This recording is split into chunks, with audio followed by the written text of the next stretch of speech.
तुमचे केस खूप जास्त गळत आहेत का? केसांचा हेअरफॉलच थांबत नाही किंवा केसांमधला डॅन्ड्रफच जात नाहीये. अरे, माझे केस तर खूप जास्त फ्रिझी आणि ड्राय झालेले आहेत. कितीही काही केलं तरी माझे केस वाढतच नाही. अशा केसांच्या समस्या तुमच्यासुद्धा आहेत का? असतील तर हा व्हिडिओ अगदी तुमच्यासाठीच आहे. आज आपण एक हर्बल शॅम्पू बनवणार आहोत. तर बघा, हा हर्बल शॅम्पू बनवण्यासाठी तुम्हाला 2 गोष्टी पाहिजे आहेत. ती म्हणजे रिठा पावडर आणि शिकाकाई पावडर. दोन्ही गोष्टी तुम्हाला ऑनलाईन, ऑफलाईन कुठेही खूप इझिली भेटून जातील. त्याच्यामुळे घेऊन यायला काहीच हरकत नाही आहे आणि एक-एक पॅकेट आणून ठेवलं तर अगदी तुम्हाला 3 महिने, 2 महिने पुरेशी पावडर येऊन जाते. जास्त किंमतसुद्धा नाही आहे. आता शिकाकाई पावडर आणि रिटा पावडर हे हर्बल शॅम्पू असतात ना, तुम्ही मार्केटमधून पण ज्या शॅम्पू घेता, त्या प्रत्येक शॅम्पूचा बेस असतो. हे तुमच्या केसांना, तुमच्या स्कॅल्पला एवढं छान क्लीन करतं ना, क्लीन करण्याबरोबरच तुमचं हेअर फॉल कमी करायला याचा फायदा होतो. त्याचबरोबर तुमच्या केसांमध्ये एक हेअर ग्रोथला ट्रिगर करतं. अशा बऱ्याच गोष्टी तुम्हाला रिठा पावडर आणि शिकाकाई पावडरमुळे भेटतात. आता बघा, ह्या दोन्ही गोष्टी आपण मिक्स करण्यासाठी इथे मी कोरफड घेतलेली आहे. छान धुवून आणि कट करून असं एक कोरफडीचं पान घेतलेलं आहे मी. त्याच्यानंतर छान याचे छोटे-छोटे काप करायचे आहेत आणि आपण याला ब्लेंड करून घेणार आहोत. बघा, हा एक म्हणजे हे लिक्विडी फॉर्ममध्ये येण्यासाठी वापरायचं आहे. जर तुमच्याकडे कोरफड नसेल, तर तुम्ही ह्या दोन्ही पावडरमध्ये थोडंसं कोमट पाणी टाकून ते सुद्धा तुम्ही ॲज इट इज केसांना लावू शकता ॲज अ शॅम्पू म्हणून. पण असं बनवलं तर अजूनच छान, कारण की इथे तुमचं एक खूप छान असं शॅम्पू प्लस हेअर पॅक अशा दोन्ही गोष्टी होतात. म्हणजे केस क्लीन पण होतील, त्याचबरोबर केसांचे प्रॉब्लेमसुद्धा दूर होतील. मग थोडेसे 10 मिनिट एक्स्ट्राचे गेले तर काहीच हरकत नाही आहे. आता बघा, दोन्ही गोष्टी तुम्हाला सगळ्या छान ब्लेंड करून घ्यायच्या आहेत.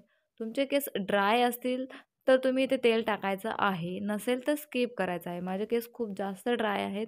त्याच्यामुळे मी प्रत्येक हेअर रेमेडीमध्ये ऑलिव्ह ऑइल हे वापरतच असते. ऑलिव्ह ऑइलचे सुद्धा खूप जास्त फायदे तुमच्या केसांसाठी आहेत. तुमच्या केसांना खूप जास्त नॅचरली स्मूथनेस देण्यासाठी, ब्लॅकनेस देण्यासाठी, त्याचबरोबर हेअर फॉल कंट्रोल करण्यासाठी सुद्धा ऑलिव्ह ऑइल खूप जास्त कामी येतं. त्याचबरोबर ड्रायनेस आणि फ्रिझीनेस केसांमधला दूर करतो. डॅन्ड्रफसुद्धा रिकव्हर करायला फायदा होतो आणि स्प्लिट एंड्सला सुद्धा खूप जास्त प्रमाणात कमी करतो. आता बघा, हा आपला हर्बल हेअर पॅक किंवा हर्बल शॅम्पू जे आहे तो रेडी आहे.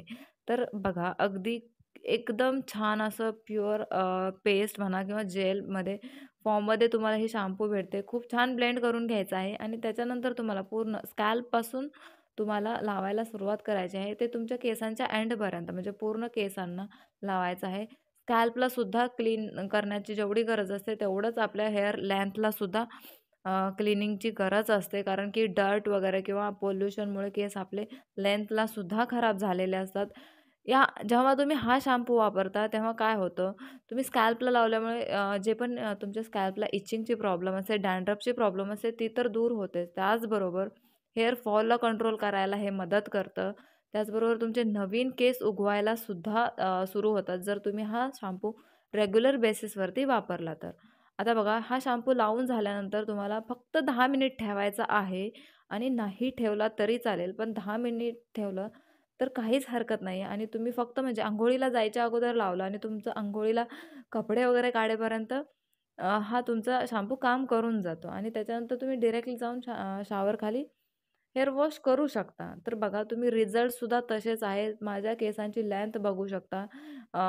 1 वर्षापूर्वीची लेंथ आणि आत्ताची लेंथ जवळ माझे केस आता कमरेपर्यंत गेलेले आहेत, जे की पहिले फक्त आणि फक्त शोल्डर लेंथ मी कट केलेले होते. त्याच्यामुळे असे बरेच फायदे तुम्हाला अशा हर्बल गोष्टींच्या किंवा नॅचरल होम रेमेडीज ज्या असतात ना, त्याच्या भेटत असतात. त्याच्यामुळे अशा गोष्टी तुम्ही नक्कीच ट्राय करू शकता. तुमच्या केसांना खूप जास्त चांगली शाईन, चमक, त्याचबरोबर व्हॉल्यूमसुद्धा येते. सो व्हिडिओ आवडला असेल तर तुम्ही व्हिडिओला नक्की लाईक करा, शेअर करा आणि नवीन असाल तर चॅनलला सबस्क्राईब करायला विसरू नका. व्हिडिओ पूर्ण पाहिल्याबद्दल खूप आभारी आहे.